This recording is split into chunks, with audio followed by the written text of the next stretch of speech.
कि कैसे हम इंग्लिश न्यूज़पेपर रीडिंग करके अपनी इंग्लिश को इंप्रूव कर सकते हैं।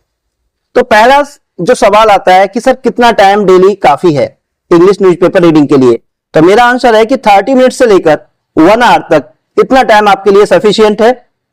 ओके, इससे ज्यादा टाइम की जरूरत नहीं है। लेकिन सबसे बड़ी बात है रेगुलरिटी। अगर आप रेगुलरिटी के साथ हमारी टिप्स को फॉलो करेंगे जो हम आपको यहां बताने वाले हैं, तो 2 महीने के अंदर आप एक जबरदस्त इंप्रूवमेंट अपने अंदर फील कर सकते हैं, अपनी इंग्लिश में फील कर सकते हैं। लेकिन रेगुलरिटी के साथ 2 महीने आपको फॉलो करना है।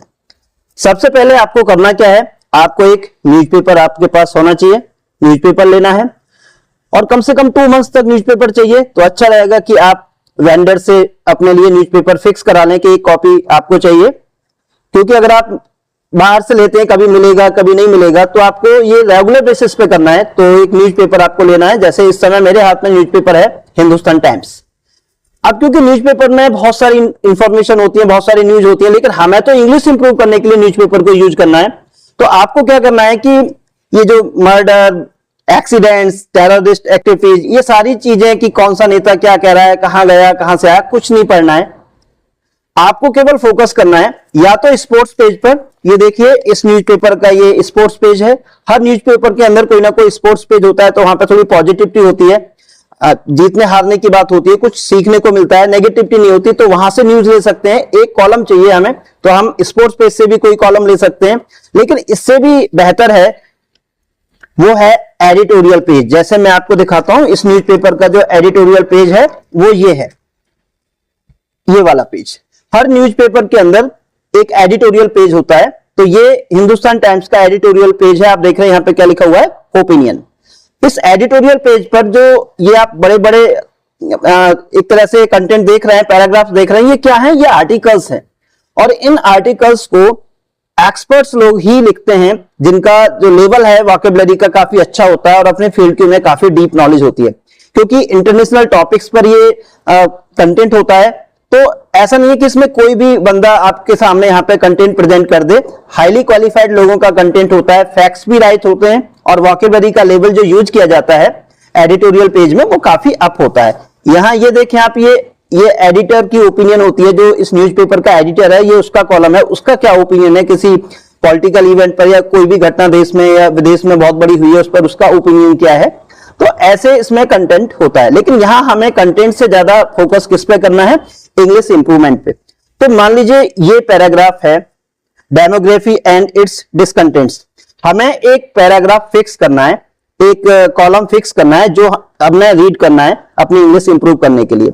स्टार्टिंग में हम बहुत ज्यादा कंटेंट एक साथ ना लें, 30 मिनट्स का टाइम लेके चलें। 1 मंथ अगर आप 30 मिनट्स का टाइम फॉलो कर लेते हैं तो आपको हैबिट हो जाएगी। फिर अगर आपके पास थोड़ा टाइम है तो आप 30 मिनट से फिर 1 आवर करें, और उसमें क्या हो सकता है, पूरा एक आर्टिकल हम कवर कर सकते हैं। जैसे ये आर्टिकल यहां से लेकर यहां तक है, तो हम फुल आर्टिकल को ले सकते हैं। लेकिन स्टार्टिंग में हम एक कॉलम से भी स्टार्टिंग कर सकते हैं। अब सपोज करिए कि हमने यहां ये कॉलम लिया कि यहां से लेकर और इसके हमें 2 पैराग्राफ्स, यानी कि यहां तक इसको हमें रीड करना है। ऐसे ही आपको स्टार्टिंग में इतना ही कंटेंट लेना है अपने न्यूज़पेपर में। एडिटोरियल पेज का कोई भी कॉलम वो लीजिए आप टाइटल, और उस आर्टिकल के अंदर कम से कम 2 पैराग्राफ्स ले सकते हैं, या आप लाइंस फिक्स कर सकते हैं। 20 से 25 लाइंस कम से कम होनी चाहिए, इतना कंटेंट आप ले सकते हैं।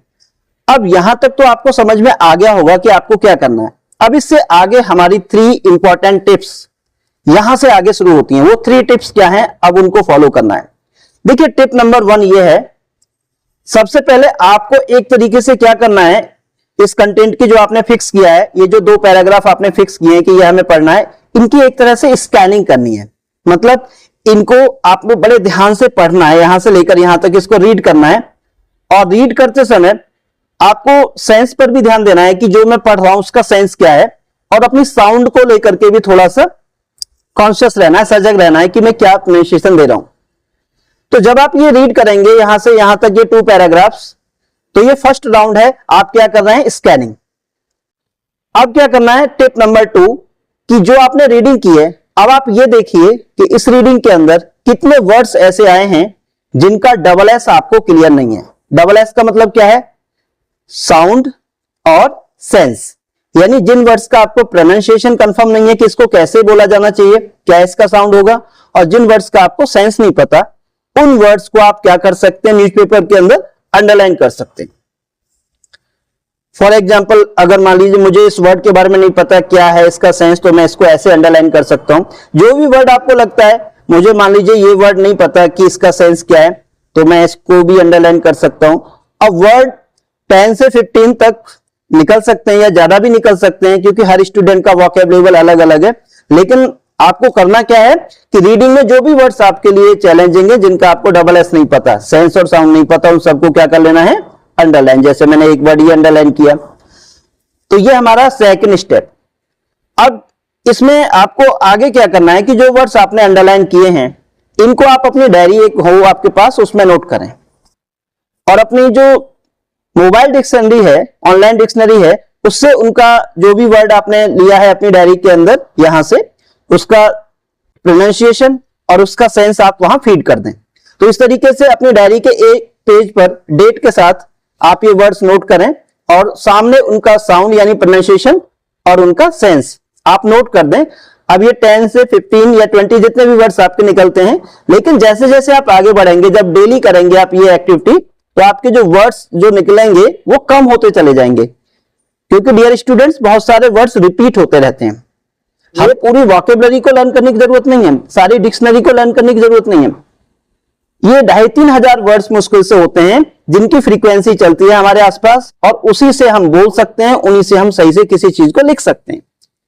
तो हमें केवल उन वर्ड्स को क्लियर करना है जो हमारे सामने आ रहे हैं, और बहुत सारे वर्ड्स उनमें रिपीट होते हैं। तो कुछ दिनों बाद आपके जो वर्ड्स हैं, जैसे आज अगर 20 वर्ड्स ऐसे निकले हैं जिनका आपको सेंस भी नहीं पता और उसका आपको साउंड भी नहीं पता, प्रोनाउंसिएशन भी नहीं पता, आज अगर 20 है तो यकीन करिए 1 मंथ बाद 10 ही निकलेंगे। वो कम होते चले जाते हैं क्योंकि वर्ड्स रिपीट होते हैं। ओके, तो अपनी डायरी में आपने एंटर किया और उनका साउंड सेंस आपने नोट किया। तो ये हमारा टिप नंबर 2 था।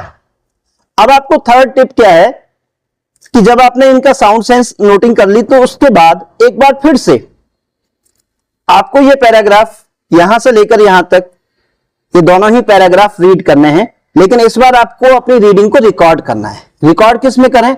आप अपने मोबाइल के अंदर एक व्हाट्सएप ग्रुप बनाइए जिसमें सिर्फ आप हों, किसी को उसमें ज्वाइन मत करिए, किसी को डिस्टर्ब मत करिए, और उस मोबाइल ग्रुप का जो आपने व्हाट्सएप ग्रुप बनाया है, सॉरी, उसका टाइटल दे सकते हैं इंग्लिश रीडिंग प्रैक्टिस। ओके, अब उसके अंदर आपको रिकॉर्डिंग लेनी है इस वाली रीडिंग की। ये हमारा थर्ड टिप है कि अब आप रीड करें थोड़ा लाउडली और अपनी रिकॉर्डिंग लें आप अपने इस व्हाट्सएप ग्रुप में जिसका टाइटल है रीडिंग प्रैक्टिस ग्रुप। ओके, तो इस तरीके से आप 30 मिनट्स लगभग इसमें लगेंगे, 30 से 40 मिनट्स। ये एक्टिविटी आप डेली करेंगे। 3 जो टिप्स हमने बताई उनको फॉलो करें। तो इससे अगर आप 2 मंथ्स भी लगातार करते हैं तो डियर स्टूडेंट्स, ना सिर्फ आपका वोकैब इंप्रूव होगा, इससे आपका प्रोनाउंसिएशन भी इंप्रूव होगा, इससे आपका फ्लो भी इंप्रूव होगा। और एक सबसे खास बात यह कि जो ग्रुप बनाने के लिए हमने कहा गया है आपसे, रीडिंग प्रैक्टिस ग्रुप, इसका रोल बहुत इंपॉर्टेंट होगा, क्योंकि आप जब कुछ टाइम बाद अपनी डे 1 की रीडिंग को सुनेंगे कि आप किस तरह से रीडिंग करते थे, और आप प्रेजेंट रीडिंग को सुनेंगे अपने ग्रुप के अंदर, क्योंकि उसमें आपकी हर डे की रीडिंग होगी, तो आप खुद ये महसूस कर पाएंगे कि मेरी जो ओपनिंग स्टेज थी उस समय मेरी रीडिंग ऐसी थी और आज मेरा रीडिंग का लेवल ये है। तो इस ग्रुप में आप अपनी रीडिंग्स को री लिसनिंग करके खुद अपनी रिपोर्ट कार्ड को देख पाएंगे, खुद इंप्रूवमेंट को देख पाएंगे। लेकिन जैसा हमने बताया कि टारगेट टाइम कितना है आपका, 2 मंथ्स। अगर आपने रेगुलरिटी के साथ ये 3 टिप्स 2 महीने के लिए भी फॉलो की, कि आप खुद ये मानेंगे कि कुछ चीजें बहुत इंपॉर्टेंट होती हैं, बहुत ज्यादा रोल होता है उनका इंप्रूवमेंट में, लेकिन इसलिए हम यकीन नहीं कर पाते क्योंकि हमने उनको कभी रेगुलरिटी के साथ एक फिक्स टाइम के लिए फॉलो नहीं किया होता। तो आप अप्लाई करिए इस एक्टिविटी को। आई एम श्योर कि आप खुद कमेंट बॉक्स में एक दिन बोलेंगे कि सर आपकी 3 टिप्स बहुत इंप्रूवमेंट हमारी इंग्लिश स्टैंडर्ड में ला पाई। आज हमारी इंग्लिश का स्टैंडर्ड पहले के मुकाबले बहुत अच्छा है, और इंप्रूवमेंट के लिए थैंक यू सो मच। और मैं ऐसे कमेंट के लिए यहां आपका इंतजार कर रहा हूं। फिर मिलते हैं अगली क्लास में। जय हिंद।